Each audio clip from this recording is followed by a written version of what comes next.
नमस्कार दोस्तों, स्वागत है आपका साइट फॉर वर्ल्ड के ऑफिशियल लर्निंग प्लेटफॉर्म पर, जहां स्टूडेंट्स और जॉब सीकर्स के लिए करियर, टेक्नोलॉजी और प्लेसमेंट से जुड़ी इंडस्ट्री ओरिएंटेड और प्रैक्टिकल नॉलेज दी जाती है। अगर आप अपनी स्किल्स को नेक्स्ट लेवल तक ले जाना चाहते हैं तो आप बिल्कुल सही जगह पर आए हो। चलिए शुरू करते हैं आज का इम्पोर्टेंट सेशन। नमस्ते स्टूडेंट्स। चलो आज कंप्यूटर के एक बहुत ही इम्पोर्टेंट पार्ट को समझते हैं। एक ऐसी सीक्रेट पावर जिसके ऊपर आपके पीसी या फोन की स्पीड डिपेंड करती है। रेडी हो? फोकस मोड ऑन है ना? Let's start. आपके साथ भी होता है ना, जब बहुत सारे टैब्स या एप्स एक साथ ओपन कर लेते हो तो अचानक से फोन या कंप्यूटर बिल्कुल स्लो हो जाता है, कछुए की तरह। कभी सोचा है ऐसा होता क्यों है? चिंता मत करो, इस सेशन के एंड तक इसका रीजन आपको बिल्कुल क्रिस्टल क्लियर हो जाएगा। तो इस स्लो डाउन का जो हीरो है ना, जो इसे ठीक करता है, उस कंपोनेंट का नाम है रैम। अब ये रैम क्या है? ऐसे समझो, ये आपके कंप्यूटर का वर्क बेंच है या फिर स्टडी टेबल। सोचो, जितना बड़ा आपका टेबल होगा उतनी ज्यादा बुक्स आप एक साथ खोल के आराम से पढ़ पाओगे, है ना? बिल्कुल वैसे ही। सो रैम का फुल फॉर्म है रैंडम एक्सेस मेमोरी। ये बेसिकली कंप्यूटर की टेम्पररी यानी शॉर्ट टर्म मेमोरी है, और ये बहुत बहुत फास्ट होती है। जो भी काम आप अभी कर रहे हो, जैसे ये वीडियो देखना या कोई गेम खेलना, वो सब रैम में ही चल रहा है। पर इसमें एक कैच है, ये वॉलेटाइल होती है। वॉलेटाइल का मतलब पावर ऑफ तो डेटा भी ऑफ, सारा डेटा गायब। बिल्कुल वैसे ही जैसे आप पढ़ाई के बाद अपना स्टडी टेबल साफ कर देते हो। समझ आ रहा है ना? ठीक है, तो फिर रैम का आखिर काम क्या है? बहुत सिंपल। ये जो भी प्रोग्राम्स चल रहे हैं उनका डेटा स्टोर करता है, ताकि सीपीयू, जो कंप्यूटर का ब्रेन है, उस डेटा को फट से एकदम जल्दी से एक्सेस कर सके। और इसी वजह से आप मल्टीटास्किंग कर पाते हो, एक साथ म्यूजिक सुनना, कोडिंग करना, ब्राउजर चलाना, सब कुछ। इसलिए सीधा हिसाब है, जितनी ज्यादा रैम उतना स्मूथ एक्सपीरियंस। सिंपल। ओके, अब थोड़ा डीप ड्राइव करें। रेडी हो? रैम के ना बेसिकली दो मेन टाइप्स होते हैं। इन्हें आसानी से याद रखने के लिए सोचो, ये दो भाई हैं। एक का नाम है एस रैम और दूसरे का डी रैम। है तो दोनों भाई, काम भी डेटा स्टोर करना ही है, पर इनका स्टाइल बिल्कुल अलग। देखो स्क्रीन पे, ये है इन दो भाइयों की कहानी। जो पहला भाई है एस रैम यानी स्टैटिक रैम, ये बिल्कुल उसेन बोल्ट जैसा है, एक्सट्रीमली फास्ट, एक एलीट एथलीट, पर काफी महंगा भी। इसलिए इसे स्पेशल हाई स्पीड कामों के लिए रखा जाता है, जैसे सीपीयू की कैश मेमोरी। अब आते हैं दूसरे भाई पे, डी रैम यानी डायनामिक रैम।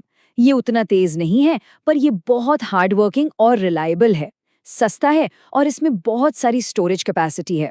इसलिए ये हमारे कंप्यूटर की मेन मेमोरी बनता है। तो आसान भाषा में, एस रैम है स्पीड के लिए और डी रैम है कैपेसिटी के लिए। क्लियर हुआ? अब एक सवाल, फोकस यहाँ। अगर इंटरव्यू में आपसे पूछा गया कि श्रैम और डी रैम में से फास्टर कौन है, तो क्या बताओगे? सोचो सोचो। बिल्कुल सही, श्रैम, क्योंकि वो हमारा एथलीट है, सीपीयू कैशे जैसे हाई स्पीड टास्क के लिए बना है। ये छोटा सा पॉइंट याद रखना, इंटरव्यू में बहुत काम आ सकता है। सिर्फ वीडियो देख रहे हो या समझ भी रहे हो? ठीक है, अब तक हमने रैम की सारी डिटेल्स देख ली, पर एक मिनट, ये रैम आखिर कंप्यूटर में लगा कहाँ होता है? चलो थोड़ा जूम आउट करते हैं और बिग पिक्चर देखते हैं। हार्डवेयर और सॉफ्टवेयर का कॉन्सेप्ट समझते हैं। बहुत इंपॉर्टेंट है ये। रैम, जैसा कि आप देख सकते हो, एक फिजिकल चीज है। आप इसे हाथ में पकड़ सकते हो, इसे छू सकते हो। तो ये क्या हुआ? ये हुआ एक हार्डवेयर। और ये हार्डवेयर लगा होता है मदरबोर्ड पे। मदरबोर्ड को समझो कंप्यूटर की रीढ़ की हड्डी यानी बैकबोन, जो सीपीयू, रैम, सारे जरूरी पार्ट्स को एक साथ कनेक्ट करके रखता है। तो इन दोनों में फर्क क्या है? बिल्कुल सिंपल है। हार्डवेयर मतलब कंप्यूटर के वो फिजिकल पार्ट्स जिन्हें आप छू सकते हो, जैसे आपका मॉनिटर, कीबोर्ड, माउस, और हाँ, रैम भी। और सॉफ्टवेयर? सॉफ्टवेयर वो इंस्ट्रक्शंस का सेट है, वो प्रोग्राम्स हैं जो इस हार्डवेयर को बताते हैं कि भाई करना क्या है। जैसे आपका विंडोज या मैक ओएस, आपके फोन के एप्स, आपकी गेम्स। इन्हें आप फील कर सकते हो, यूज कर सकते हो, पर छू नहीं सकते। चलो कुछ और की डिफरेंसेस याद रखते हैं। हार्डवेयर टैंजिबल है, यानी उसे छू सकते हैं। सॉफ्टवेयर इनटैंजिबल है, उसे छू नहीं सकते। अगर हार्डवेयर खराब हो गया, मान लो स्क्रीन टूट गई, तो उसे रिप्लेस करना पड़ेगा, सही है। पर अगर सॉफ्टवेयर करप्ट हो गया तो उसे बस रीइंस्टॉल करना पड़ता है। और सबसे जरूरी बात, ध्यान से सुनना, कंप्यूटर वायरस हार्डवेयर को कुछ नहीं कर सकता, वो हमेशा सॉफ्टवेयर पर अटैक करता है। ये पॉइंट नोट किया? आप सोच रहे होंगे ये सब जानना जरूरी क्यों है। तो चलो वापस अपने पहले सवाल पे चलते हैं। याद है कंप्यूटर स्लो क्यों होता है? वो इसलिए क्योंकि वो अक्सर एक हार्डवेयर प्रॉब्लम होती है, यानी आपके पास रैम कम है। और जब हार्डवेयर यानी रैम कमज़ोर पड़ता है तो उसका सीधा असर सॉफ्टवेयर पे दिखता है। आपके ऐप्स, आपके गेम्स सब स्लो हो जाते हैं।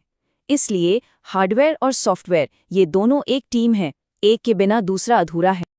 तो आज हमने क्या सीखा? चलो एक क्विक रिकैप करते हैं। नंबर 1, रैम आपके कंप्यूटर का टेम्पररी वर्कस्पेस या स्टडी टेबल है। नंबर 2, इसके दो भाई हैं, सुपरफास्ट SRAM जो कैश मेमोरी है और हाई कैपेसिटी वाला DRAM जो मेन मेमोरी है। और नंबर 3, रैम एक फिजिकल हार्डवेयर है और जो ऐप्स आप यूज करते हो वो सॉफ्टवेयर है। सिंपल था ना?